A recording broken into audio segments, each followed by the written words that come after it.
right, our next chapter is Bruno Jenkins disappears. The Grand High Witch was starting to talk again. I am now going to prove to you, she said, that this recipe is working to perfection. You understand, of course, that you can still set the alarm clock to go off at any time you like. It does not have to be 9 o'clock. So yesterday, I am personally preparing a small quantity of the magic formula in order to give you a public demonstration, but I am making one small change in the recipe. Before I am roasting the alarm clock, I am setting it to go off not at 9 o'clock the next morning, but at 3:30 the next afternoon, which means 3:30 this afternoon. And that, she said, glancing at her wristwatch, is precisely 7 minutes' time. The audience of witches was listening intently, sensing that something dramatic was about to happen. So what I am doing yesterday with this magic liquid? Asked the Grand High Witch. I will tell you what I am doing. I am putting one droplet of it into a very swishy chocolate bar, and I am giving this bar to a repulsive, smelly little boy who was hanging round the lobby of the hotel. The Grand High Witch paused. The audience remained silent, waiting for her to go on. I've watched this repulsive little brute gobbling up this fishy bar of chocolate, and when he had finished, I said to him, "Was that good?" He said, "It was great." So I say to him, "Would you like some more?" And he said, "Yes." So I said, "I will give you 6 more chocolate bars like that if you will meet me in the ballroom of this hotel at 3:25 tomorrow afternoon." 6 bars, cried this greedy little swine. I'll be there. You bet I'll be there. So the stage is set, shouted the Grand High Witch. The proof of the pudding is about to begin. Do not forget that before I am roasting the alarm clock yesterday, I'm setting it for 3:30 today.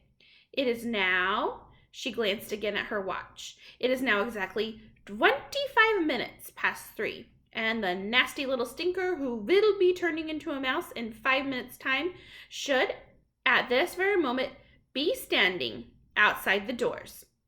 And by gum, she was absolutely right. The boy, whoever he might be, was already rattling the door handle and banging on the door with his fist. "Vick!" shouted the Grand High Witch. "Put on your wigs! Put on your gloves!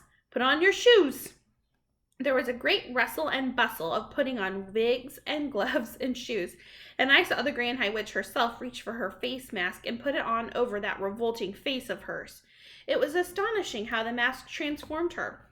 All of a sudden, she became once again a rather pretty young lady. "Let me in," came the boy's voice from behind the doors. "Where are those chocolate bars you promised me? I'm here to collect. Dish them out." "He is not only smelly, he is also greedy," said the Grand High Witch. "Remove the chains from the doors and let him come in." The extraordinary thing about the mask was that its lips moved quite naturally when she spoke. You really couldn't see it was a mask at all.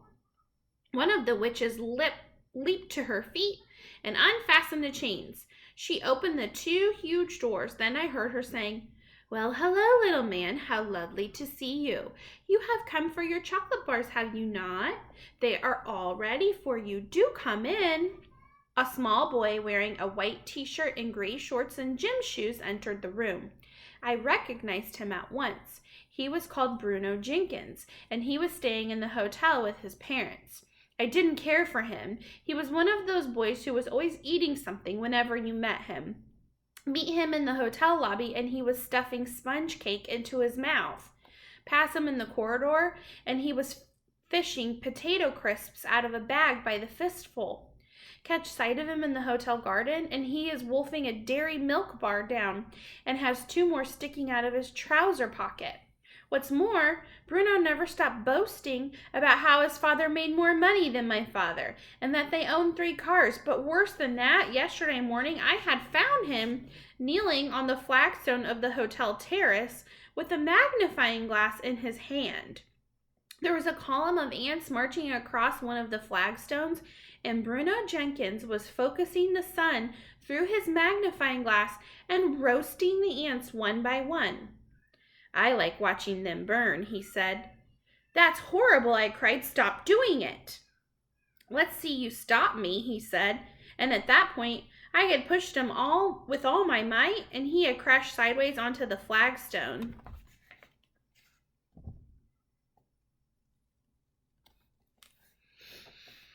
His magnifying glass had splintered into many pieces, and he had leapt up shrieking.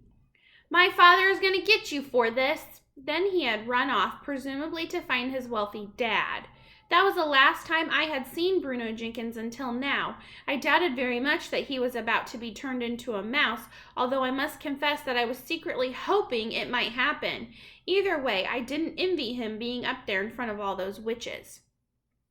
Darling boy, cooed the Grand High Witch from up on the platform, I have your chocolates all ready for you.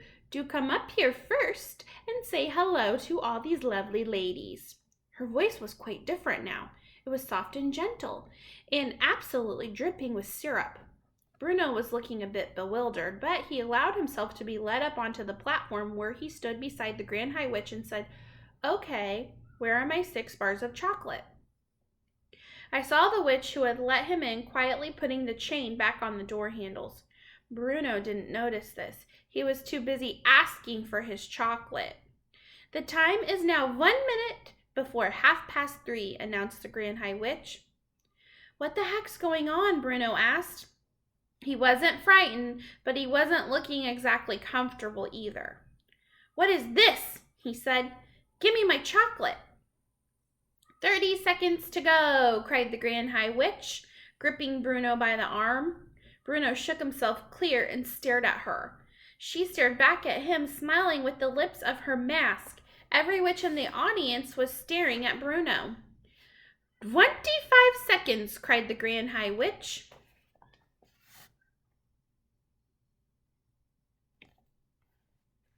Give me the chocolate, shouted Bruno, becoming suddenly suspicious.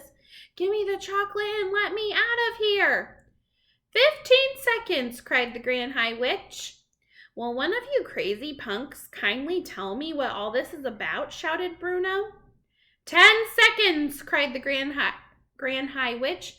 9, 8, 7, 6, 5, 4, 3, 2, 1, 0. We have ignition.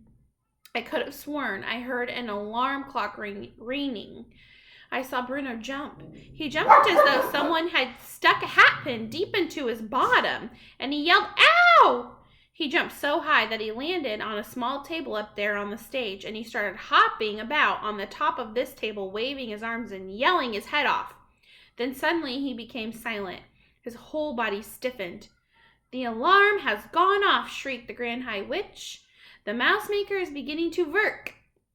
She started hopping about on the platform and clapping her gloved hands together, and then she shouted out, This smelly brat, this filthy scum, this horrid little louse, will very, very soon become a lovely little mouse. Bruno was getting smaller by the second. I could see him shrinking. Now his clothes seemed to be disappearing and his brown fur was growing all over his body. Suddenly he had a tail. And then he had whiskers. Now he had 4 feet. It was all happening so quickly. It was a matter of seconds only. And all at once, he wasn't there anymore. A small brown mouse was running around on the tabletop. Bravo! Yelled the audience. She's done it. It works.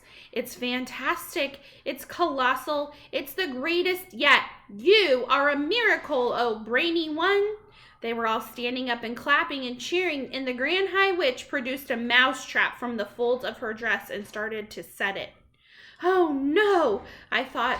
I don't want to see this. Bruno Jenkins might have been a bit of a stinker, but I'm dashed if I want to watch him having his head chopped off. Where is he? Snapped the Grand High Witch, searching the platform. Where has that mouse got to? She couldn't find him. Clever Bruno must have jumped down off the table and scampered off into some corner or even down a small hole. Thank heavens for that. It matters not, shouted the Grand High Witch. Silence and sit down.